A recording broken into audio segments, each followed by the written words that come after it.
Kita sekarang kesalahan kita kadang-kadang menghukumi sesuatu yang terlihat.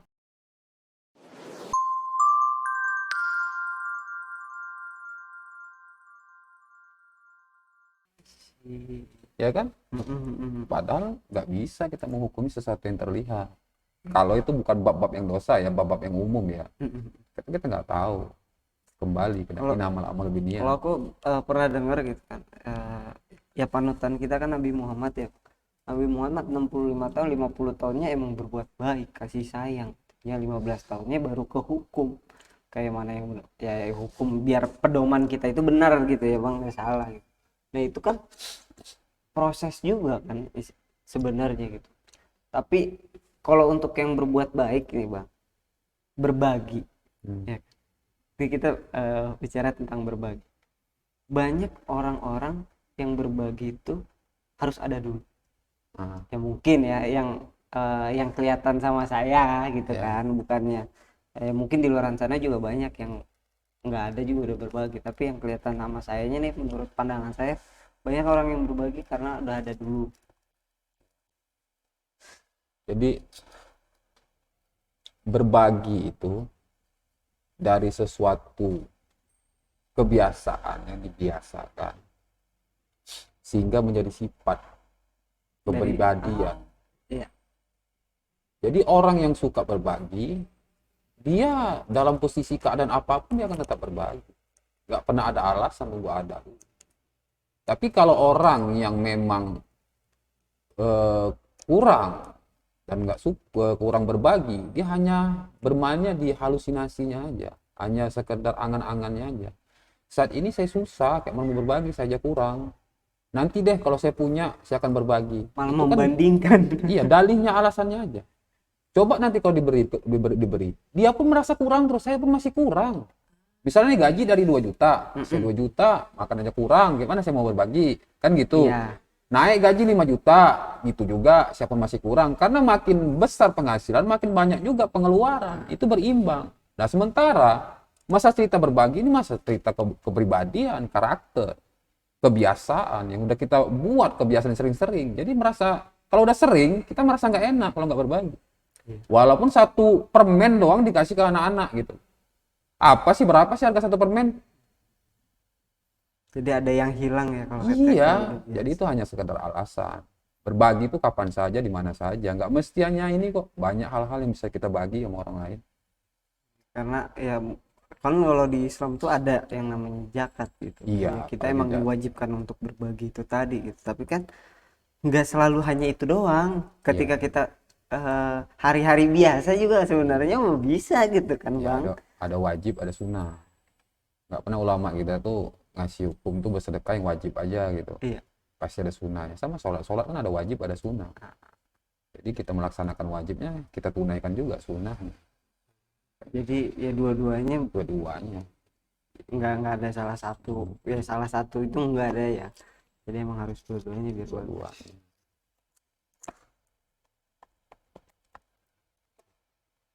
Nah Bang, untuk misalnya kita melihat masa depan, Ya, eh ya namanya kalau saya sih udah, ya kan umur nggak ada yang tahu gitu kan. Yang penting ya hari ini kita berbuat baik dan bermanfaat di hari ini karena kita hidup di hari sekarang. Kalau masa depan mana apa ya, ya kan namanya masa depan belum tahu nih ya kan, bisa aja kan yang nggak tahu namanya umur. Nah, apakah kita harus merencanakan untuk kedepannya juga atau enggak Bang? harus. Harus juga. Karena apa? Nggak usah jauh-jauh lah, itu kan konsep doa. Apa itu doa? Ah ya, Sesuatu yang belum keinginan, ya kan, ya, yang belum terjadi dan kita menginginkan itu terjadi. Itu doa. Nah, yang mana sesuatu keinginan yang belum terjadi ini, kita meminta kepada Yang Maha Kuasa, kepada Allah, supaya ini terjadi. Maka kalau kita udah doa, kita berusaha ikhtiar, itu dijelaskan oleh Allah itu kan, udu'uni astajib lakum. Berdoalah kepadaku, maka aku mengabulkan. Kalau kita nggak ada usaha, nggak ada rencana, nggak ada keinginan, hanya sekedar itu aja melalui hidup ini, untuk apa doa? Akhirat, akhirat kan belum terjadi. Surga belum terjadi. Kematian kita kan belum tahu, belum terjadi. ya kan? Kita berdoa dong. Iya. Nah, kalau berdoa berarti sesuatu yang kita inginkan dalam doa itu, Nah, dan itu belum terjadi. nah. Ya itu juga ya nggak apa-apa, bagus ya. Iya, Pak. Kenapa? Memang harus seperti itu. Hmm. Jadi nggak cuma tentang hari ini. Enggak tentang hari ini. Orang kita hidup ini hakikatnya selama-lamanya, cuma berpindah alam aja. Hmm. Kita berawal dan tidak akan pernah berakhir. Berawal arti kata kita sesuatu yang baru. Dulunya belum ada nih, Mm-mm. diwujudkan, diciptakan menjadi ada. Betul. Nah, setelah ada, kita akan selama-lamanya. Nggak akan pernah lagi namanya nggak ada. Cuman alamnya aja yang berbeda. Dari alam ruh ke alam rahim, alam dunia, alam kubur, alam akhirat, udah nggak ada lagi ceritanya. Selalu ada. Kalau Allah, kalau Tuhan, ya kan, dia tidak bermula dan juga tidak berakhir, tidak berawal dan tidak berakhir. Dari sebelum ada dia udah ada. Sebelum kata nggak ada dia tetap ada. Beda kita manusia. Yang berwujud, yang ada dua Gitu. sisi ya. Beda lagi dengan hewan. Beda lagi dengan tumbuhan. Hewan tumbuhan dulu belum ada, diciptakan, dijadikan menjadi ada. Nanti dia pasti nggak akan ada. Kalau udah dunia ini udah dihancurkan, kiamat ini udah nggak ada. Bumi ini udah nggak ada yang kata Paling-paling jadi saksi nanti di akhirat, udah selesai habis tugasnya.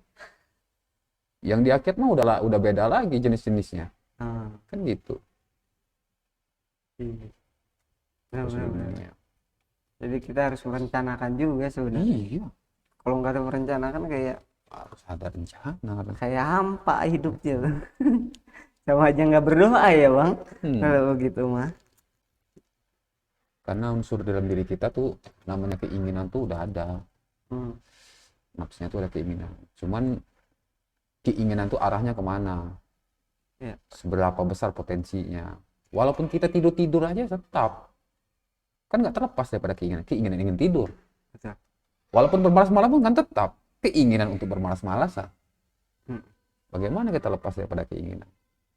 Nah, ketika keinginan kita sandarkan kepada Allah, kepada Tuhan, dan keinginan kita tahu bahwa itu tuh keinginan merupakan hal yang baik gitu. Dan kita doa dan ikhtiar, akan menjadi sesuatu, keinginan menjadi sesuatu yang Semakin kuat lagi. iya, sesuatu yang istimewa gitu. Tapi kalau keinginan kita nggak sandarkan kepada yang punyanya, yang menguasai daripada kehidupan ini, dan kita hanya berasik-asik kepada nafsu kita dengan keinginan kita itu sendiri, bermalas-malasan segala macam, ya berarti keinginan ini kan menjerumuskan kita kepada keterpurukan yang makin dalam. Ya itu salah kita sendiri ya bang. Sendiri. Jadi keinginan itu kita nggak pernah lepas daripada keinginan, karena itu udah menjadi unsur dalam diri manusia. Emang pada hakikatnya manusia seperti itu. Iya, Wajar saja. nggak ada manusia yang nggak punya keinginan. Hewan aja kan punya keinginan. Tumbuh-tumbuhan punya keinginan, ingin berbuah, ingin tumbuh, ingin punya anak, sama. Karena kan keinginan ini ya memang anggapan kita itu tadi ya bang, pengennya begini ternyata begini. Ada ya manusia kan pengennya instan. Ya. Yang orangnya instan, Ya. mudah, Udah. ya udah nggak perlu repot gitu. Iya. Nah itu kan berbanding terbalik apa yang Allah kasih ke kita. Ya itu. Jadi kan gini. Keinginan. Itu kan walaupun dia mau pengen mudah, instan, nggak mau repot, kan tetap keinginan dia kan. Aku inginnya nggak mau susah-susah. Aku inginnya nggak iya, repot. itu pun keinginan. Kan Ya, keinginan. Makanya saya bilang keinginan itu nggak pernah terlepas. Cuman bedanya keinginan kita dengan keinginan hewan atau tumbuh-tumbuhan atau orang-orang apa itu keinginan yang berdasarkan dengan akal gitu. Hewan itu punya keinginan tapi nggak punya akal diberi. Kita manusia ada keinginan tapi kita diberi akal. Nah akal ini yang mencerna, akal ini yang berpikir bagaimana duduknya keinginan ini menjadi benar, bisa arahnya terwujud. Kalau keinginan doang tapi dia tidak berpikir Sama aja kayak binatang. sama dengan hewan. Iya. Tapi keinginan kan nggak pernah lepas. Ya kan manusia itu dia istimewa, Iya. istimewa dibandingkan makhluk lainnya karena punya Ah, pikiran. Tapi sayang pikiran itu nggak dipakai memang. iya, luar biasa pikiran mah, akal mah. Tapi kan pun kalau aku sih sadar kayak manusia itu terbatas. Kalau nggak terbatas saya udah bisa ke Amerika bang. Itu ke arah sana juga ke duniawi lah ya kan. Ya. Nah tapi kalau untuk misalnya apa ya, ya dalam kehidupan menurut abang manusia itu terbatas. Ya, dalam porsi apa dulu? Jadi sesuai kepada penempatannya. Manusia terbatas itu namanya qadar fahada, suatu takdir yang sudah ditetapkan. Iya.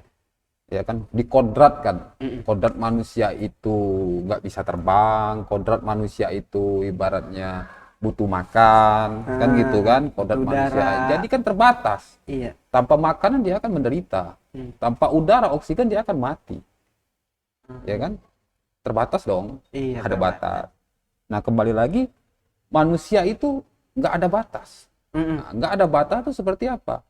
Dia bisa berpikir, bercerna, mencerna tanpa batasan. Maksudnya bukan sekedar alam dunia, alam nyata, bahkan alam akhirat pun dia bisa memikirkan hal itu gitu untuk masa depannya. Jadi kalau untuk berpikir manusia nggak ada batas, ya kan? Iya. Mau berpikir apa aja, apa yang membatasi pikiran? Mau ngehayal apa aja, apa yang membatasi hayalan? Ya kan? Batasannya Allah aja, udah. Dia nggak bisa lagi mikirkan zat Allah, dia nggak bisa mikirkan apa-apa, nggak bisa. Betul. Tapi kalau untuk hal lainnya udah bisa kemana? Orang dia jasadnya masih di bumi, udah sampai ke matahari pikirannya, ke bulan, ya kan, ke bintang, ya kan? Ya itu.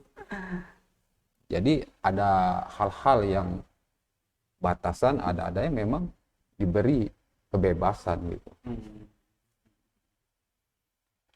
Jadi itu semua aku udah lama juga tuh kepikiran kayak kenapa sih ya, ya sebelumnya manusia diciptakan kenapa kita diciptakan berbagai agama ya mungkin perbedaan itu tadi kan benar-benar jauh lagi nih tapi ya namanya dulu bang masih kayak mencari-cari bahkan sampai sekarang juga ya mencari gitu kan jawaban apa ya terkadang itu dia jawaban kok kayak kurang pas gitu ya. Iya. Ya kenapa diciptakan, ditakdirkan seperti itu? Ya supaya kita berpikir. Tujuannya Iya. Supaya kita berpikir gitu loh. iya. Supaya kita mencari, kita berusaha. Kan gitu. Kenapa diciptakan perbedaan ya? Iya. Ya lu punya pikiran lah kasarnya Jadi gitu. banyak lu hal-hal mikir. yang serupa tapi tak sama. Contoh durian itu kan berduri. Iya. Tapi nggak semua buah-buah berduri itu durian. Buahnya apa namanya, kecubung, itu duri itu. Bukan durian kan? Seperti itu. Buah-buahan itu kayak apa lagi nih contoh? Buah apa? Buah mangga. Mangga itu matang kan kuning. Iya. Tapi nggak semua yang matang buahnya kuning itu adalah mangga. Ya begitu juga agama. Agama itu konsepnya menuju Tuhan. Semua akhlak. Tapi yang diakui, yang kebenaran, yang betul-betul real, petunjuk wahyu daripada Tuhan itu yang mana? Dari situ yang mencari. Ya kan? Sebenarnya seperti itu. Kayak wah banget gitu ya sebenarnya kalau emang kita tenang ya udah nggak ada yang dikhawatirkan buat apa gitu kan. Nah, Karena kalau terlintas aja gitu nah, kalau masalah orang lain ya kembali kepada perjalanan takdir mereka.